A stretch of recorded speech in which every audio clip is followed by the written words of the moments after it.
Fala, meus amigos, daquele jeitão? Eu sou Taylor Fábio e olha só, hoje a gente vai ter um vídeo sobre um herói que vocês pediram, mas já pediram muito nos comentários.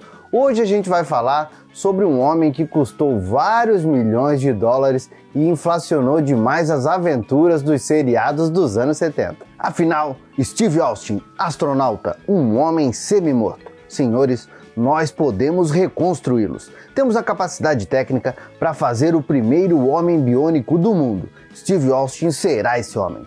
Muito melhor do que era, melhor, mais forte, mais rápido. Esse programa nostálgico terá a missão de relembrá-lo em todo o auge como um dos maiores fenômenos da televisão brasileira. Então, se vocês querem relembrar o homem de 6 milhões de dólares e conhecer muitas curiosidades sobre o Steve Austin, sejam bem-vindos a mais um Coleção em Ação Show. Pelos poderes de Grayskull.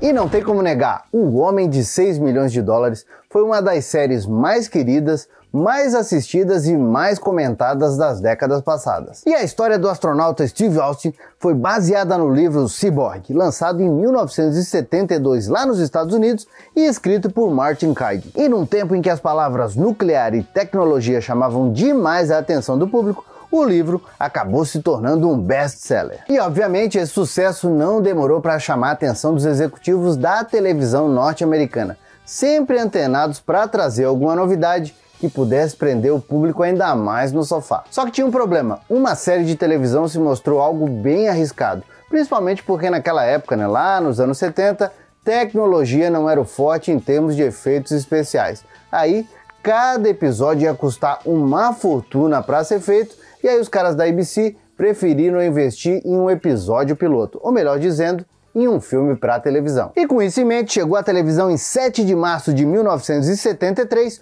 o telefilme The $6 Million Man, dirigido pelo Richard Irving e com roteiros do próprio Martin Caidin, juntamente com o roteirista Howard Hudman. E para viver o astronauta Steve Austin, e por influência do próprio Martin Caidin, foi chamado o ator Monty McCann, que chegou a aceitar o papel, mas teve que desistir por estar empenhado com as filmagens atrasadas da primeira temporada da série The New Perry Mason.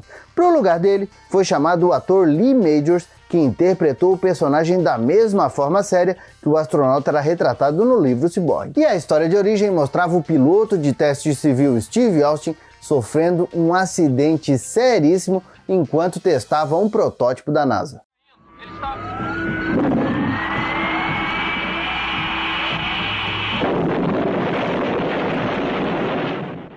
E no acidente ele acaba se lascando bonito e termina perdendo as duas pernas, o braço direito e o olho esquerdo. E olha, é bem curioso a gente descobrir que esse filme para televisão, realmente utilizou material verdadeiro para a cena do acidente, já que eles pegaram material de arquivo da NASA sobre um teste de voo que realmente deu errado, o piloto se acidentou, mas felizmente sobreviveu. Bom, e se o piloto da vida real sobreviveu, mas a gente não sabe se quebrou ou não, o astronauta da série sobrevive, mas tem vários danos permanentes pelo corpo. E aí entra em cena o OSI, algo como um escritório de operações especiais, representado pelo agente Oliver Spencer, interpretado pelo Darren McGavin, e também o Dr. Ruddy Wells, que foi interpretado no filme piloto pelo grande Martin Balsam. E aí os dois resolvem transformar o astronauta no primeiro ciborgue do mundo, dando partes cibernéticas para as partes do corpo dele que foram destruídas no acidente e de quebra dando habilidades especiais para o nosso herói. E a exemplo do livro, o Steve Austin demora para aceitar as mudanças e no começo se vê como uma aberração, pensando até em cometer suicídio, mas logo ele percebe que ganhou uma nova chance de viver e agora, além de ter força sobre-humana em um dos braços, pode enxergar 20 vezes mais do que um ser humano normal, além de atingir a velocidade máxima de 97 km por hora na corrida e ainda saltar grandes alturas.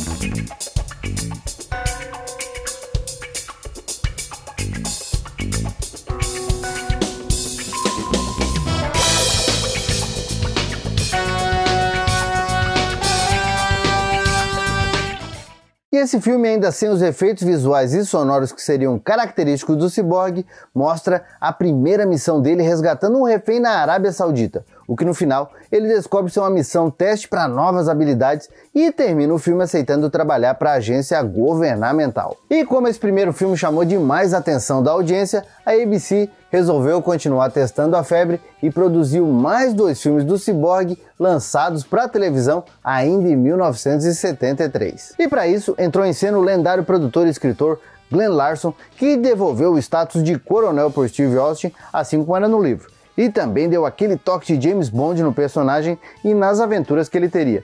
Também sai de cena o agente Oliver Spencer e entra na parada o lendário Oscar Goodman, chefe do herói da mesma forma como acontecia no livro, sendo interpretado pelo saudoso ator Richard Anderson. Da mesma forma, o Dr. Wells deixou de ser interpretado pelo Martin Balsam e passou a ser interpretado pelo ator Alan Oppenheimer. Com isso, em outubro de 1973, estreou na televisão o filme Cyborg, Wine Woman War, sendo seguido por The Solid Gold Knapping, que chegou à televisão em novembro daquele ano. What's the worth of a man? For Steve Austin, it's $6 million. Colonel Austin is in that plane. I think they're going to shoot us down. Isn't there any other way? Lee Majors is Steve Austin. Steve Austin is the $6 million man, and he's worth every penny. E aí, como uma coisa leva a outra, em paralelo ao sucesso dos 3 telefilmes, chegava às livrarias norte-americanas a continuação do primeiro livro. E essa continuação foi intitulada Cyborg Operation Duke. E a saga literária do herói ainda receberia mais 2 continuações, Cyborg High Crystal, livro lançado em 1974, e Cyborg 4, de 1975. E claro, também com o sucesso de audiência dos 3 telefilmes, a ABC tomou coragem e deu o sinal verde para a primeira temporada do Cyborg. E aí, tá gostando desse vídeo? Então faz o seguinte, deixa aquele like felpudo e bora compartilhar para que mais pessoas conheçam a história do homem de 6 milhões de dólares. E se você tá chegando agora aqui no canal, ou já tá aqui um tempinho, mas não teve coragem de se inscrever, faz o seguinte, se inscreve aqui e aproveita para badalar o sininho, porque eu garanto a gente vai viajar juntos para o passado 2 vezes na semana. E assim, a série do Homem de 6 milhões de dólares estreou em janeiro de 1974 lá nos Estados Unidos. Astronauta, um homem semi-morto. Senhores, nós podemos reconstruí-lo. Temos a capacidade técnica para fazer o primeiro homem biônico do mundo. E os episódios tinham 1 hora de duração e a série também deixou as aventuras do herói bem mais leves, com um tom bem mais aventuresco. Com ele se metendo em várias missões pelo mundo sob o comando do diretor da OSI, o Oscar Goodman, que continuou sendo interpretado pelo ator Richard Anderson.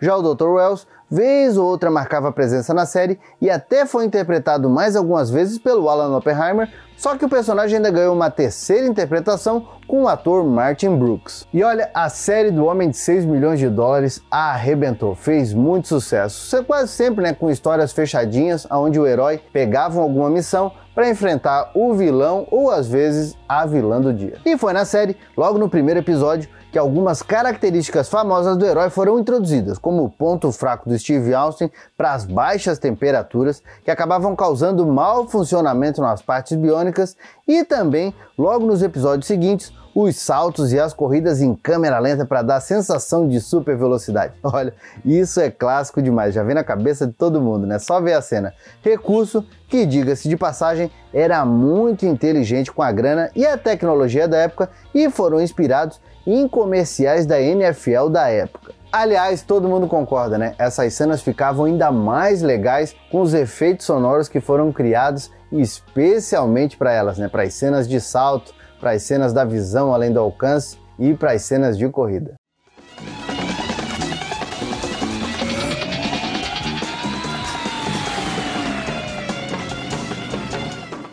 E por falar nos adversários, olha, vilão foi o que não faltou para o Steve Austin ao longo de 5 temporadas, onde ele teve, 99 episódios. O Steve Austin enfrentou de tudo. Ele enfrentou desde assassinos a terroristas, passando obviamente por cientistas malucos, robôs, olha só, alienígenas e comunistas russos orientais, já que a Guerra Fria já era uma realidade naquela época. E claro, numa grande gama de vilões, alguns foram muito marcantes e talvez sejam tão lembrados quanto o próprio herói até hoje em dia. Como foi o caso do robô Copiador, que além de copiar o próprio Oscar Goldman em um episódio, também foi interpretado pelo saudoso ator John Saxon, que antes viveu o Major Sloan na série. E olha, eu vou dizer, eu lembro pouco da série do Homem de 6 milhões de dólares quando eu era pequeno. Eu lembro que eu assisti bastante, meu subconsciente me diz isso, mas como eu era muito pequeno, muita coisa se perdeu. Mas olha, uma coisa que não se perdeu e até hoje tá na minha mente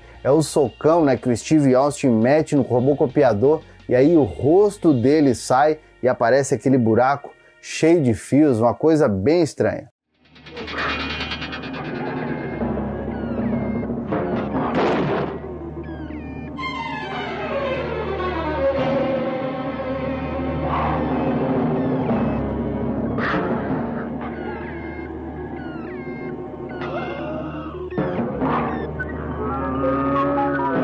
Outro personagem bem marcante que deu medo em muita gente foi o Pé Grande, vivido pelo ator e lutador André the Giant, e que depois a galera descobre ser um robô criado por alienígenas. Lembram desse?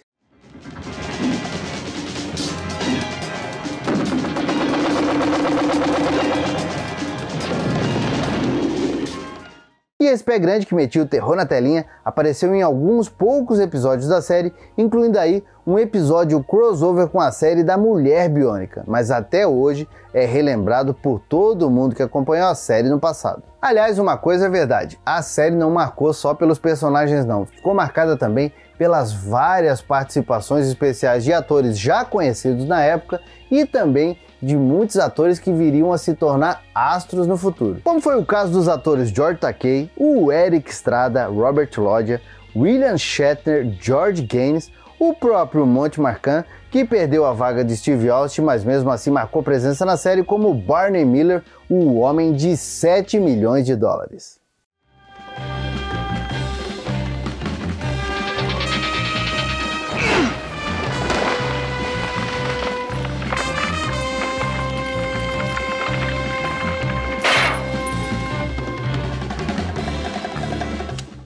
E além deles e muitos outros, a atriz Farrah Fawcett, que na época era esposa do Lee Majors, também marcou presença em 4 episódios. E se a Farrah Fawcett era esposa do Lee Majors na vida real, o personagem Steve Austin também teve o seu par romântico que, vou dizer, foi tão marcante quanto ele. Já que a atriz Lindsay Wagner viveu a tenista profissional James Sommers, que após sofrer um acidente de paraquedas, termina toda quebrada, sendo salva pelo Dr. Wells a pedido do Steve Austin. Com isso, tudo que estava ferrado foi substituído por partes biônicas, e a personagem ganhou um ouvido e um braço esquerdo biônicos, além de 2 pernas biônicas para disputar uma corridinha felpuda com o amado.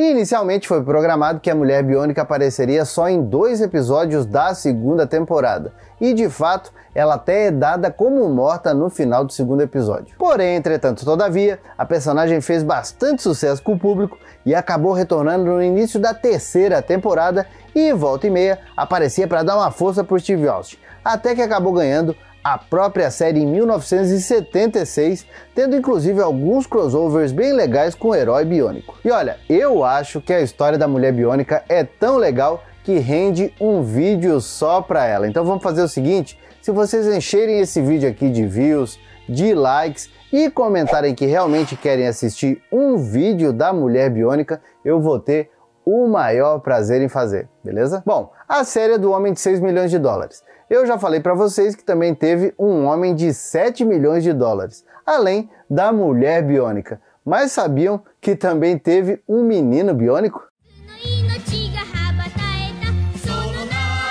Opa, ô editor, volta aí que eu não tô falando do Jeter Mars não. Aliás, o Jeter Mars aqui no Brasil só ganhou esse nome de menino biônico pra pegar carona no sucesso do Homem de 6 milhões de dólares. Uma coisa não tem nada a ver com a outra. Eu tô falando do menino biônico de verdade.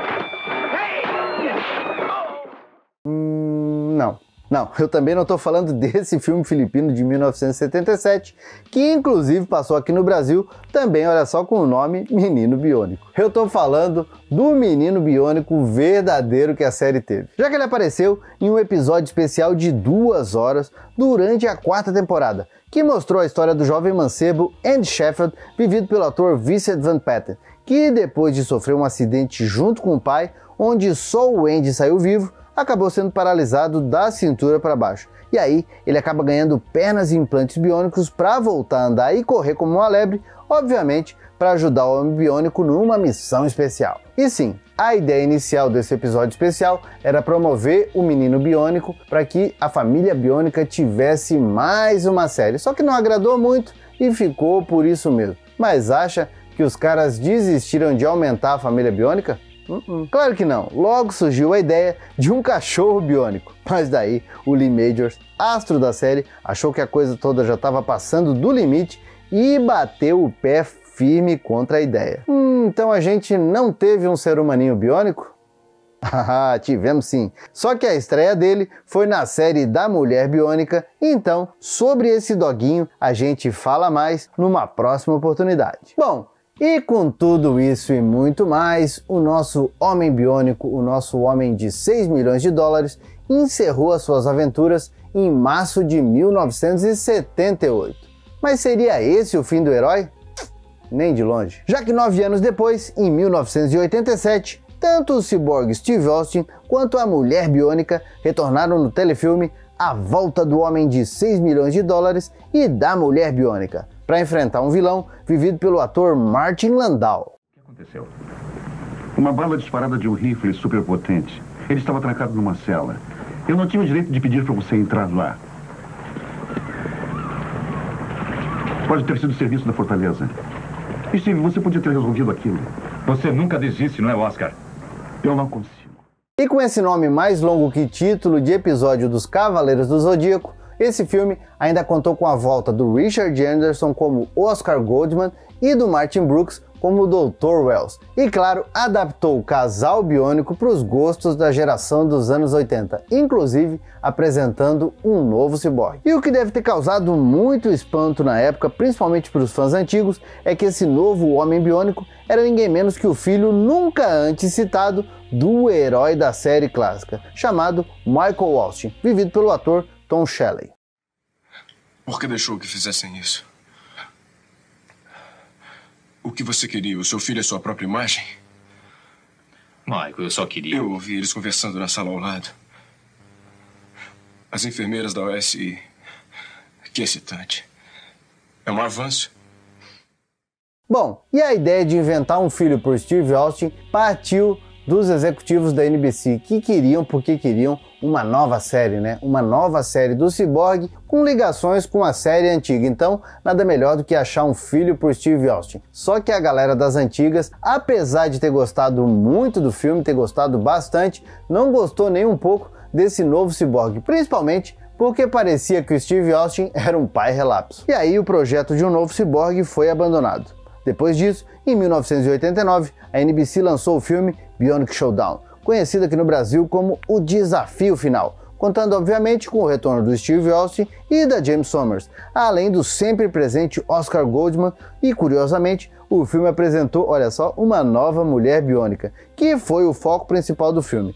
E a nova mulher biônica, chamada Kate Mason, foi vivida por ninguém menos que a atriz Sandra Bullock, ganhando o protagonismo já no seu segundo filme como atriz. Depois disso, 5 anos se passaram e a gente chega em 1994, onde o casal biônico foi tirado novamente da aposentadoria para estrear o filme Bionic After Ever, que ficou conhecido aqui no Brasil como Biônicos para Sempre. O filme escolhido pela maioria foi Biônicos para Sempre. Amanhã você vai ver Lindsay Wagner, Lee Majors, 2 agentes secretos com incríveis poderes, encarando um grupo terrorista numa arriscada missão. Biônicos para Sempre. Amanhã em Intercine. E na história desse terceiro filme da nova trilogia dos Biônicos, finalmente o casamento do Steve Austin e da James Sommers está próximo de rolar. Algo que com certeza foi aguardado pelos fãs por décadas. Mas o casal começa a enfrentar problemas com os seus membros biônicos e, para piorar, o Steve Austin começa a perceber esses problemas durante uma missão. Claro, no final tudo vai dar certo e o casal biônico finalmente consegue subir ao altar. E apesar dessa ser a última vez que Lindsay Wagner e o Lee Majors deram vida aos personagens, a produção teve as manhas de não tentar incorporar nenhum homem ou mulher biônica novos e o filme foi totalmente focado nos antigos heróis, o que agradou demais os fãs da época e deu um final mais do que digno pro casal biônico. Mas e o Brasil? Como é que fica nessa história? Aonde o homem de 6 milhões de dólares passou por aqui? Bom, o que passou primeiro aqui no Brasil foram os 3 telefilmes que foram divididos em episódios para poderem ser exibidos dentro da programação do Capitão Asa. Depois de um tempo, a série passou para o horário noturno da emissora, ficando na programação da Tupi até 1978. Curioso que nesse mesmo tempo, no estado de São Paulo, a série foi exibida pela Bandeirantes. Depois disso, a série retornou no início dos anos 80, agora na programação da Rede Globo, onde virou uma verdadeira febre. Steve Austin procura filmes americanos secretos perdidos na África. Operação Salvamento, uma super missão para o homem de 6 milhões de dólares. E aí ficou na Globo até mais ou menos ali por 1985 e já em 1987 passou para a Record, onde foi reexibida até 1989. Steve inicia uma perigosa viagem interplanetária para tentar o resgate do Athena 1. O homem de 6 milhões de dólares. Domingo, 8h30 da noite. Record, ligada em São Paulo. E claro, depois disso a série ainda ganhou espaço em vários canais de TV paga ao longo dos anos. E adivinha quem foi o estúdio responsável pela dublagem? Não podia ser outro que não a Herbert Richards. E a série teve locução do lendário Ricardo Mariano, enquanto o Steve Austin ganhou voz em português primeiro pelo Jorge Ramos e depois pelo André Filho, enquanto o Oscar Goldman foi dublado primeiro pelo Valdir Santana e depois pelo Maurício Barroso, só lendas, né? Já James Summers ganhou voz através da dubladora Marlene Costa. Steve Austin, acho difícil de dizer isto, mas você sem dúvidas ganhou meu respeito. Eu o cumprimento. No que diz respeito a mim, Dollans, eu tenho que dizer o mesmo. Devo admitir que isso me faz sentir muito melhor. Estou pronto. Ah, Dollans, este nem sequer chiava. E vou dizer, né, só da gente escutar essa dublagem clássica parece que a gente volta para a infância, né? É uma coisa incrível. E claro, como a série do Homem de 6 milhões de dólares foi um sucesso absoluto, obviamente ela não ficou restrita à televisão. O herói ganhou uma série de histórias em quadrinhos que foi lançada lá fora pela editora Charlton Comics, com publicação entre 1976 e 1978. Já que no Brasil, esses quadrinhos foram produzidos pela editora Block, quando no mesmo período, a editora brasileira lançou um gibi que era uma mescla das histórias norte-americanas com histórias criadas aqui mesmo no Brasil, e ainda com matérias sobre os heróis biônicos da televisão. Com certeza são itens bem raros hoje em dia, diz aí, principalmente para quem curte o personagem. E olha que legal, lá nos Estados Unidos em 2014, a editora Dynamite lançou a série The $6 Million Man Season 6, com histórias que davam continuidade à série clássica do herói, com todo aquele climão dos anos 70. E para matar qualquer fã das antigas do coração, mais recentemente o Homem de 6 milhões de dólares teve um crossover, olha com quem? Com os G.I. Joe. E nessa minissérie em quadrinhos que foi dividida em 3 partes, a história mostra o herói dos anos 70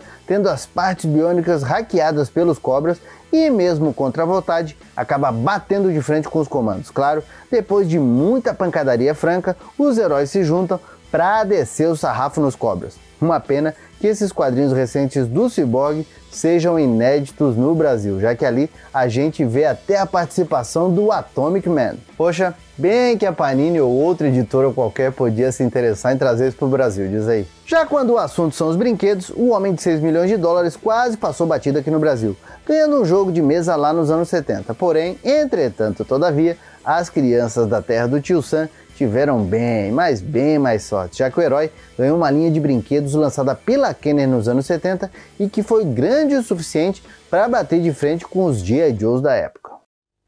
$6 Million Man, ready to operate and command. Colonel Steve Austin is the $6 million man, complete with the technology to replace his bionic modules. Check him out with the bionic transport and repair station. Control his amazing lifting strength. See through his wide-angle bionic eye. The man, his bionic transport that becomes a repair station and a working backpack radio. Aliás, vou dizer, parece que até hoje em dia, tanto os brinquedos quanto o próprio herói são lembrados com bastante carinho pelos fãs norte-americanos. It's your pal, the $6 million man. Remember how happy you were getting me as a kid? Feel that way again with a stylish Honda Accord during Happy Honda Days. It comes with a standard turbocharged engine. Mas vamos fazer o seguinte, agora eu quero saber de vocês. Conta aí, gostavam do Homem de 6 milhões de dólares? Lembravam disso tudo ou tinham, conhecimento de todas essas curiosidades? Tem mais curiosidades? Comenta aí que eu tô louco pra saber. Bom, meus amigos, por enquanto era isso. Eu espero que vocês tenham gostado demais desse vídeo. Se gostaram, já sabe, deixa aquele like felpudo e compartilha. E se você tá chegando agora aqui no canal, aproveita para conhecer as nossas redes sociais. Tem coleção em ação para todos os gostos. E se o negócio, é podcast, olha, toda segunda-feira eu tô junto com a galera do MachineCast, do podcast mais maluco, mas também mais nostálgico da podosfera. E é bem fácil de achar, tá nos melhores agregadores de podcast. Por enquanto, eu vou deixando meu abraço, dizendo que a gente se vê no próximo vídeo e valeu! E esses são os membros Felpudo Gold do canal. Muito obrigado por acreditarem e ajudarem a preservar a memória do passado. E aproveitando, vem ser um Felpudo Gold você também. Aperta aqui no botão Seja Membro para mais informações de como ajudar o canal.